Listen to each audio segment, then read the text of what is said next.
Dear students, today we are going to start the first chapter of your English literature book Hornbill. The title of the chapter is The Portrait of a Lady, written by Khushwant Singh. Khushwant Singh was a famous Indian writer who once was honored by the Honest Man of the Year award. He was not only an author but also a lawyer, journalist, and politician too. He was born in 1915 and died in the year 2014. He was also the editor of the renowned English newspaper The Hindustan Times for a brief period of 3 years. In this story, titled The Portrait of a Lady, Khushwant Singh has given a brief description of his grandmother and his relationship with his grandmother. I am sure that you all must have read this chapter. Now let us go through its explanation. Before we start the chapter, there are few expressions given in this.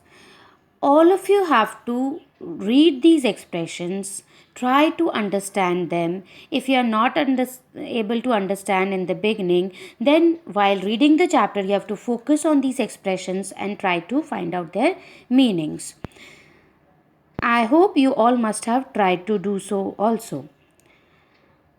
Now, the first expression given here is the thought was almost revolting. Revolting means something which is hard to accept. Now, which thought was very difficult for Khushwant Singh to accept, that we will find out while reading the chapter. Second is an expanse of pure white serenity. So, expanse of pure white serenity. Serenity means calmness. So, an expansion of white color which soothes someone or which provides calmness to someone's mind. A turning point. Turning point, whenever there is a drastic change in someone's life or somewhere, that is turning point. Accepted her seclusion with resignation. So, seclusion here is isolation. Nowadays, this word isolation has become very common, and you are very well aware of the word isolation. So, here the person accepted her isolation with resignation, means without opposing it. A veritable bedlam of chirrupings. Veritable means real, bedlam is noisy, chirrupings is the sound of the birds. So, noisy sound of birds was audible, and it was in reality. Frivolous rebukes. So, frivolous means affectionate, rebuke means scolding. So, affectionate scolding, which is usually done by our parents, grandparents, our teachers.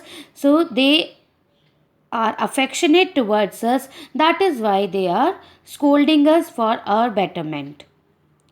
The sagging skins of the dilapidated drum. Sagging is loose, dilapidated is very old, worn out.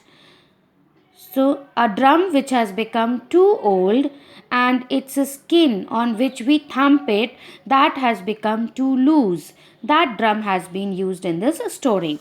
Now, let us start with the chapter. In the first paragraph of the chapter, the narrator of the story, who is here Khushwant Singh, he is telling about his grandmother and says that his grandmother is too old, who is having wrinkled face, and though other people used to tell that once she used to be young and pretty, but the author never believed this thought, because since last 20 years he was seeing his grandmother same old as she was that time when he wrote this story. Now, so he says that it was very hard to believe that she was young and beautiful because the author has not found any change in her. Then he says about his grandfather, whose portrait hung above the mantelpiece in the drawing room. So, in earlier times, in the houses, there used to be a fireplace to keep the house warm. So, that shade above the fireplace, that is the mantelpiece, a shelf above a fireplace. So, above that mantelpiece, the grandfather's portrait was hung, and he wore a big turban and loose fitting clothes. His long white beard covered the best part of his chest, and he looked at least 100 years old. So he says that the grandfather in his portrait looked near about 100 years old. That means he also looked too old. So he felt that the grandfather could only have grandchildren. He is not able to believe that even the grandfather was young sometime in the past. Now, he says again about his grandmother that the grandmother was young and pretty. This thought was almost revolting. So it was very hard for him to accept the fact that the grandmother was once young and pretty, because since his childhood he has seen his grandmother as an old lady. The grandmother used to tell about her childhood stories to them, and that also he could not believe, because he was not able to believe that the grandmother was a child and she used to play like small kids. Then the next paragraph tells us more details about the grandmother.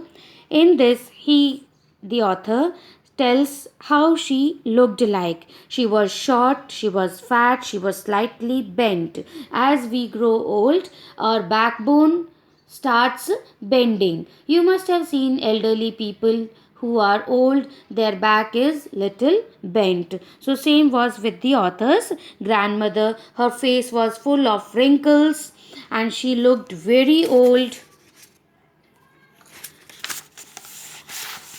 And he also says that she was so old that she could not have grown older. So, since the beginning, the author was seeing her grandmother as too old with wrinkled face. Then he is telling more about the grandmother, that she used to wear white clothes, she was having white hair, and she used to always keep reciting the prayers in inaudible sound, which was not audible to others, but people could look at her face and see her lips moving and could make out that she was doing the prayers. And in one hand, she always used to have a rosary, and the other hand she used to keep on her waist to balance her stool. So after describing about the grandmother, he says that she was like the winter landscape in the mountains, an expanse of pure white serenity, breathing peace and contentment. So he says that she looked so beautiful, just like the scenery of winter season on the mountains. In winter season, we know that all the mountains are covered with snow, white snow.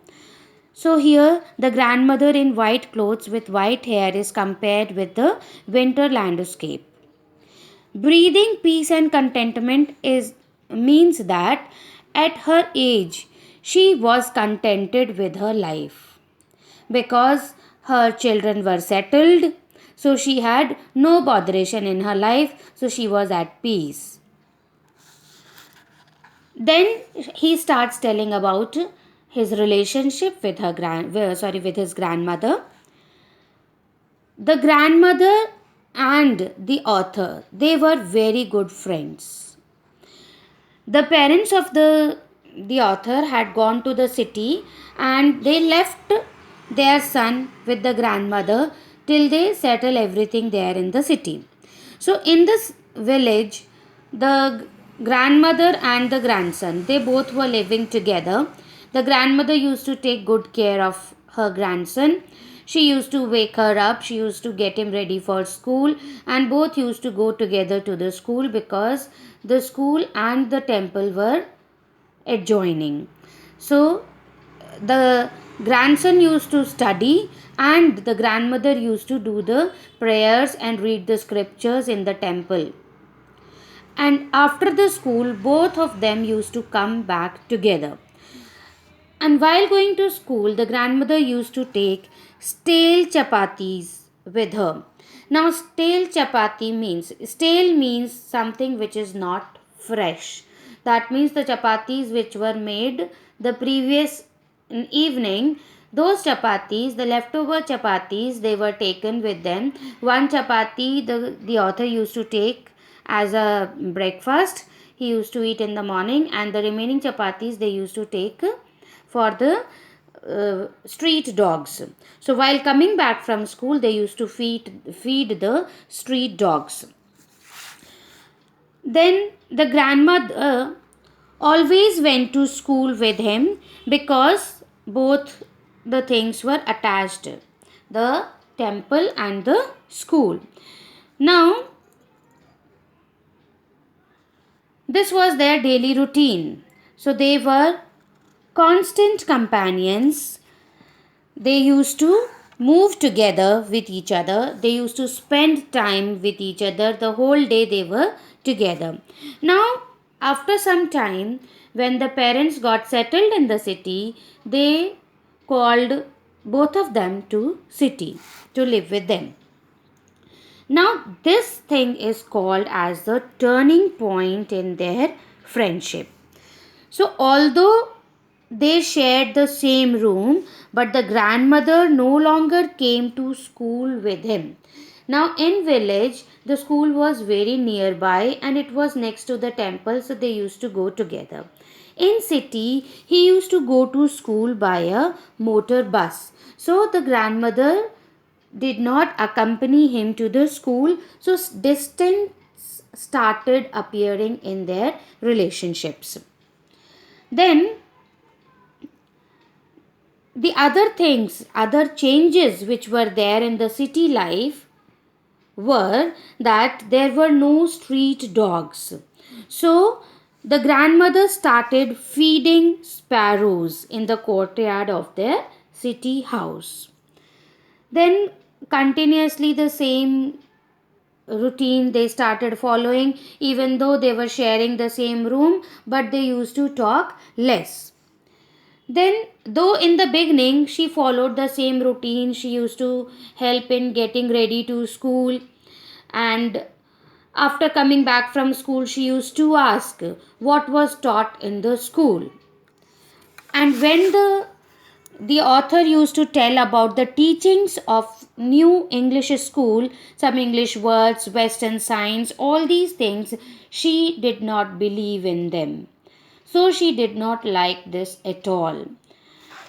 Then she also came to know that there were no teachings about God and no religious books. So she felt very unhappy because, according to her, everyone should have the knowledge of their religious books, and they have they should read about their God, and they should know about the importance and greatness of God. Then, after some time, she came to know that music was also taught in the school.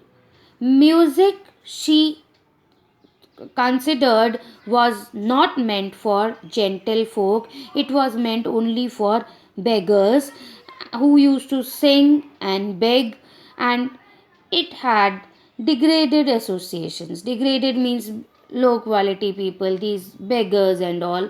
So she considered that it was not meant for gentle people, so they should not learn music. Now, after this, she rarely talked to the narrator. She stopped talking to him because she did not like the teachings of the school. After that, After completing the schooling, when he went to the university, he was given a separate room of his own. So the common link of friendship was snapped. And this separation the grandmother accepted without opposing it. So she agreed to this separation. She rarely left her spinning wheel to talk to anyone. After this, at least before when he was in school, they were in the same room. So at least in in a day, every day she was able to see the face of her grandson. But now, as they were living in different rooms, so she hardly used to see her grandson. So what she did, she made herself busy in other things. The whole day she used to keep spinning the wheel. Then in the afternoon she used to feed the sparrows. And see, it is written there that when all these sparrows used to come near her, when she used to feed them, that time they used to create a veritable bedlam of chirrupings.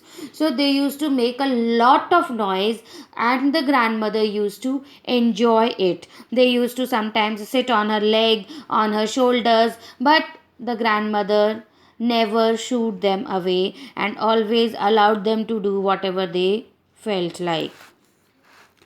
Then, after completing his college, the the author decided to go abroad for further studies, and he was sure that the grandmother would be upset because of this.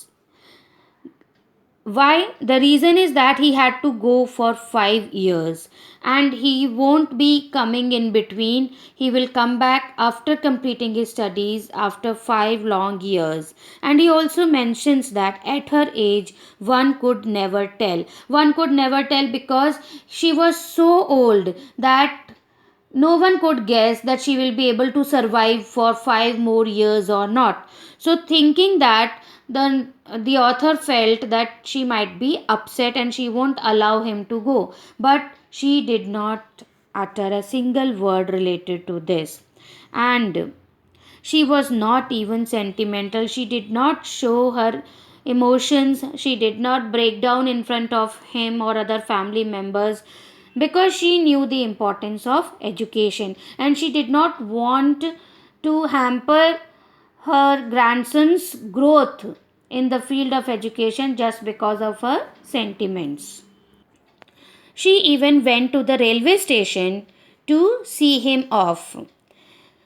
And she did not look a day older. Here again, the narrator, the author of this story, is mentioning that she was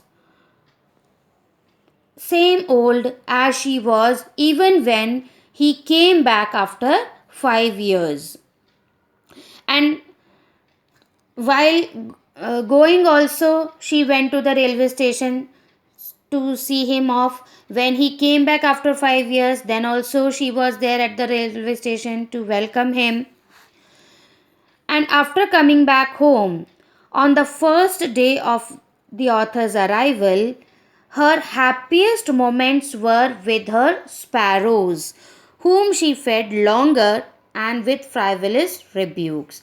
Now she was showing her affection towards the sparrows, and she fed them longer period of time in comparison to other days because she was extremely happy on the coming back of her grandson from abroad. Now in the evening a change came over her. She did not pray.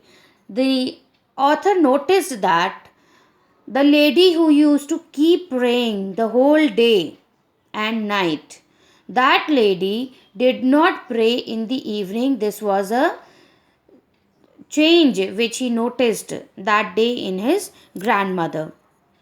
She collected the women of the neighborhood, got an old drum, and started to sing. For several hours, she thumped the sagging skins of the dilapidated drum. So she was having an old drum, she brought that drum, and along with the neighboring women, she was singing and celebrating the homecoming of her grandson. as if he had won a battle and came back home as a winner. Now, why she was so much happy? Because in olden times there were not good means of transport, facilities were not there, there were no means of communication. So it was really a great challenge to go so far and to come back safely. Then the family members had to persuade her to stop to avoid overstraining. She was so overexcited that she continuously kept on singing and playing the drum. Then the family members felt that being old, she might get tired. So they reminded her to stop singing. And that was the first time since the author had known her that she did not pray in her life. The next morning she got ill. She was having fever. They called the doctor. The doctor told that it is a mild fever and it will go away. But the grandmother knew that her end was near and she was about to die. And she told all the family members that because she is about to die and the previous day she did not pray to God, so now she did not want to waste her time in talking to any of the family members. Rather, she would prefer to pray to God in her last time, or in her last time of life. Then, though they protested, they wanted to talk to her, they wanted to be nearby her, and the grandmother did not want that. She wanted to be alone praying to God. And she did not talk to anyone. She kept on praying, and the people around her did not come to know. And the grandmother left this world. Her lips stopped moving, and the rosary fell from her lifeless fingers because there was no life in her anymore. A peaceful pallor spread on her face, and the family members knew that she was dead. They lifted off her from the bed, they laid her down on the ground, and after some time, when they left the room to make arrangements for the funeral, then the grandmother's dead body was all alone in the room, and all the sparrows who were fed by the grandmother, they all surrounded the dead body of the grandmother, and there was no chirping at all, no noise. They also understood that the grandmother was no more. So they were silently sitting around the grandmother, feeling sorry and feeling upset that the person who used to feed them is no more. Then the author's mother, she brought the breadcrumbs and offered them to the birds, but they did not take any notice of the bread. They were just looking at the grandmother's dead body, and when the dead body was taken away from the room, they flew away quietly. This is the way they showed their love and affection towards the grandmother. Next morning, the sweeper swept the breadcrumbs into the dustbin because the birds had not eaten those breadcrumbs. So, this story tells us about the grandmother of the author, that she was not only loved by the family members, but she was also loved uh, by the other living creatures, the birds whom she used to feed every day.